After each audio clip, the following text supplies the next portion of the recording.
बिस्मिल्लाहिर्रहमानिर्रहीम, अस्सलाम वालेकुम। मैं हूं ईसा नकवी। इस वीडियो में बात करेंगे चीन के तेवर। जो बाइडन इंतज़ामिया को पहला पैगाम क्या दिया गया है चीन की तरफ से, एक तो इसके हवाले से मैं आपको बताऊंगा, और बात करेंगे कि डोनाल्ड ट्रंप और उनके करीबी साथी ट्रंप इंतज़ामिया में शामिल लोग, उनका पहला दिन था दफ्तर से बाहर, और पहले ही दिन चीन की तरफ से क्या तोहफ़ा भेजा गया है डोनाल्ड ट्रंप के 28 करीबी साथियों को, जिनमें माइक पॉम्पियो साबिक अमरीकी वज़ीर ख़ारजा भी शामिल हैं। और कहा गया है कि जो चीन से नफ़रत की गई, चीन के ख़िलाफ़ इक़दामात उठाए गए, तो अब ये तोहफ़ा बीजिंग की तरफ से हाजिर है। And towards the latter part of the video मैं आपको बताऊंगा कि पाकिस्तान ने, वज़ीर आज़म पाकिस्तान ने और दफ्तर ख़ारजा ने नई जो इंतज़ामिया है, नई अमरीकी इंतज़ामिया, उसके लिए किस किस्म का पैगाम दिया है। आगाज़ में मैं आपको बता देता हूँ कि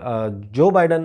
उनके हवाले से हुआ चुनयिंग, जो कि तर्जुमान हैं चाइनीज़ फॉरेन मिनिस्ट्री की, उन्होंने स्टेटमेंट दी और उन्होंने कहा कि वो इस उम्मीद का इजहार किया गया उनकी तरफ से कि अगर नई अमरीकी इंतज़ामिया रेशनल अप्रोच रखती है और ऑब्जेक्टिवली देखती है चीन के साथ अपने रिलेशनशिप को, तो फिर चीन और अमेरिका के दरमियान अच्छे ताल्लुकात मुमकिन हैं। उन्होंने ये कहा कि जो फंडामेंटल मिस्टेक्स, बुनियादी गलतियां की गई ट्रंप इंतज़ामिया की तरफ से, जिनकी वजह से बहुत हद तक मुतासर हुए, सीरियसली डैमेज हुए चीन और अमेरिका के ताल्लुकात, वो अनडू हो सकते हैं। और उनको अनडू करने का, उनको ख़त्म करने का तरीका यह है कि जो नई अमरीकी इंतज़ामिया है, it should look at China rationally and objectively, meet China halfway and in the spirit of mutual respect, equality and mutual benefit। कि ये नहीं हो सकता कि अमेरिका सिर्फ अपने फ़ायदे का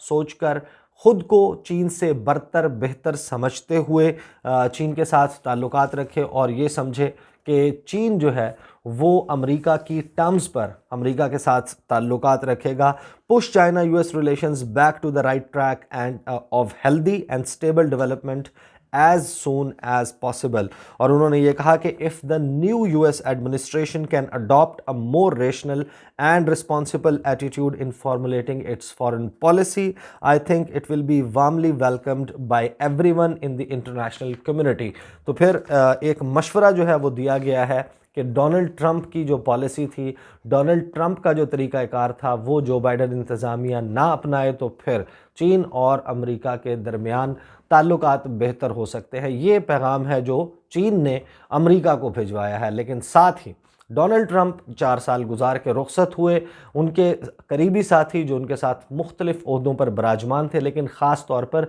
वो 28 लोग, जिनमें माइक पॉम्पियो जो साबका अमरीकी वज़ीर ख़ारजा हैं, उन समेत जो प्रोफेसर पीटर नवारो हैं, जो ट्रेड के हवाले से उनके मशीर थे, जो उनके 2 नेशनल सिक्योरिटी एडवाइज़र्स रहे हैं, रॉबर्ट ओब्राइन और जॉन बोल्टन। उसी तरह उनके जो सेक्रेटरी हेल्थ के थे, और साबिक अमरीका के जो साबिक सफ़ीर हैं चाइना के लिए, उन समेत वो तमाम लोग जो चाइना के हवाले से अमरीकी पॉलिसी बनाने के अमल में शामिल थे, उन तमाम लोगों के लिए बीजिंग की तरफ से अब तोहफ़ा यह है कि उनके ऊपर पाबंदियां लगा दी गई हैं। और हुआ चुनयिंग और चाइनीज़ जो फॉरेन मिनिस्ट्री है, उसने अपनी स्टेटमेंट में कहा कि ये वो लोग हैं, ख़ास तौर पर पीटर नवारो के हवाले से मैं अपनी एक पुरानी गुज़श्ता वीडियो में तज़किरा कर चुका हूँ कि किस तरीके से इन्होंने जो ट्रेड इम्बैलेंस है, और उसके अलावा जो टैक्सेशन के मामलात हैं, जिसमें बड़ा जो एक 20% का टैक्स जो है वो लगाया गया, मुख्तलिफ चाइनीज़ फर्म्स के ऊपर पाबंदियाँ लगाई गई, और चीन के साथ ट्रेड इम्बैलेंस को बेसिकली ब्रिज करने के लिए, उस खलीज को पुर करने के लिए जिस किस्म के इक़दामात उठाए, उनका एक नेगेटिव फॉल आउट हुआ। पीटर नवारो के ऊपर बहुत ज़्यादा डिपेंडेंट थे डोनाल्ड ट्रंप। उनकी जो मुख्तलिफ तकारीर हैं, वो भी बाकायदा कुछ लोग समझते हैं कि वो पीटर नवारो लिखते थे। तो उनके ऊपर, इन तमाम लोगों के ऊपर पाबंदियाँ लगाने का ऐलान किया है चीन ने। ये पाबंदियां क्या होंगी कि ये लोग और इनकी फैमिली का कोई भी इमीडिएट मेंबर, वो ना तो चाइना के जितने भी कंट्रोल्ड एरियाज़ हैं वहाँ पर आज के बाद कभी भी ट्रैवल नहीं कर सकेगा। इनके वीज़ा के ऊपर, इनकी आमद के ऊपर पाबंदी होगी। इनके या इनकी फैमिली के किसी भी बंदे के ऊपर चीन के साथ, चाइनीज़ कंपनीज़ के साथ बिज़नेस करने पर पाबंदी होगी। इनके जो ट्रैवल एंड बिज़नेस एम्बार्गोज़ हैं वो इनके ऊपर लगा दिए गए हैं। इसके हवाले से उन्होंने ये कहा कि द चाइनीज़ फॉरेन मिनिस्ट्री ने कहा कि ये जो فارمر ٹرمپ ایڈمنسٹریشن آفیشلز جن کے اوپر پابندی لگائی گئی ہے ان کے حوالے سے کہا کہ these officials were anti China politicians who had undermined the relationship between the United States and China. انہوں نے یہ کہا کہ یہ وہ لوگ ہیں جنہوں نے پلان کیا, پروموٹ کیا اور ایگزیکیوٹ کیا a series of crazy moves which have gravely interfered in China's internal affairs, undermined China's interests, offended the Chinese people and seriously disrupted China-US relations. اسی طریقے سے جو سابق پاکستان میں چینی ابھی تو ترجمان ہے چینی وزارت خارجہ کے لی جیان زاؤ, وہ پاکستان میں ڈپٹی ایمبیسڈر کے طور پر, چین کے ڈپٹی ایمبیسڈر کے طور پر کام کر چکے ہیں. انہوں نے بھی جو مائک پومپیو ہیں ان کے آخری دنوں میں یہ کہا کہ مائک پومپیو کو کچھ اچھے الفاظ میں یاد نہیں رکھا جائے گا. آخری وقت تھا ٹرمپ انتظامیہ کا, خاص طور پر انہوں نے اپنے آخری روز جس قسم کا ڈیکلیریشن جاری کیا اس میں چین کے حوالے سے جو ویگر مسلمان ہیں ان کے حوالے سے انہوں نے کہا کہ چائنا ان کی جینوسائیڈ میں ملوث ہے, ان کے اوپر کڑی تنقید کی.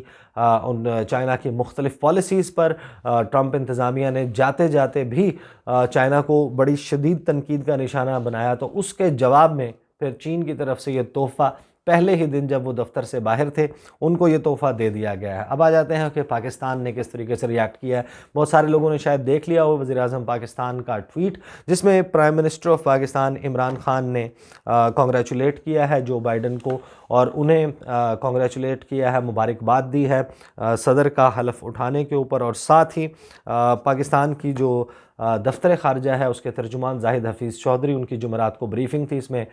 میں نے بھی ایک سوال کیا یہی امریکی انتظامیہ کے حوالے سے. اس پر جب میں نے سوال کیا انہوں نے جو اس کا جواب دیا جس میں میں نے ان سے پوچھا تھا کہ جو نئے ڈیفنس سیکٹری, جو نئے وزیر دفاع آ رہے ہیں جنرل ریٹائرڈ لائڈ آسٹن, انہوں نے پاکستان کے حوالے سے اس کو ایک اسینشل پارٹنر قرار دیا ہے, افغانستان میں پاکستان کے رول کو تسلیم کیا ہے, پاکستان کو انہوں نے یہ کہا ہے کہ جو بھی افغانستان کا سلوشن ہوگا اس میں پاکستان اس کا حصہ ہوگا. پاکستان کا جو موقف ہے کہ خطے کی کچھ قوتیں, پاکستان کا اشارہ ہمیشہ بھارت کی طرف ہوتا ہے, ان کو سپوائلرز کا رول پلے نہ کرنا دیا جائے, یہی بات جنرل لائڈ آسٹن نے بھی کی. پھر ساتھ ہی انہوں نے یہ بھی اندیا دیا کہ پاکستان کے ساتھ جو ان کی سیکیورٹی اسسٹنس ہے وہ ریزیوم ہونی چاہیے, اور اب لگ یہی رہا ہے کہ وہ ریزیوم ہو بھی جائے گی. اس کے اوپر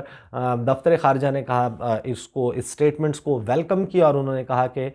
پاکستان از لکنگ فارورڈ, پاکستان اس وقت ایک مثبت طریقے سے دیکھ رہا ہے کہ جو نئی امریکی انتظامیہ اس کے ساتھ تعلقات بہتر ہوں. اب یہ بہتری کی طرف جاتے ہیں یا نہیں, کیونکہ اس وقت جب سیکیورٹی اسسٹنس کی بحالی کی بات ہو رہی ہے, بہت سارے لوگ, جب میں نے گزشتہ ویڈیو میں یہ بات کی تھی, انہوں نے اپنے ایک شک کا, ایک شبہ کا اظہار کیا کہ سیکیورٹی اسسٹنس کے نام پہ امریکہ پھر ڈو مور کا مطالبہ کرتا ہے, پاکستان سے مختلف قسم کے اقدامات کروائے جاتے ہیں, اور خاص طور پر کچھ لوگ ہیں جن کو یہ خدشات ہیں کہ امریکہ کی نئی انتظامیہ بھی یہ کوشش جاری رکھے گی کہ پاکستان اور چین کے درمیان جس قسم کا تعاون ہے وہ نہ ہو پائے. اس کے حوالے سے البتہ ایک اسکیپٹسزم جو ہے وہ موجود ہے. بہت سارے لوگ اس وقت اس سارے ریلیشن شپ کو دیکھ رہے ہیں کہ کس طرح نئی امریکی انتظامیہ اور پاکستان کوآپریٹ کریں گے. البتہ میں آپ کو بتا چکا ہوں, اور یہی ریٹریٹ بھی کیا اور ریڈ آؤٹ بھی کیا ترجمان دفتر خارجہ زاہد حفیظ چودھری نے,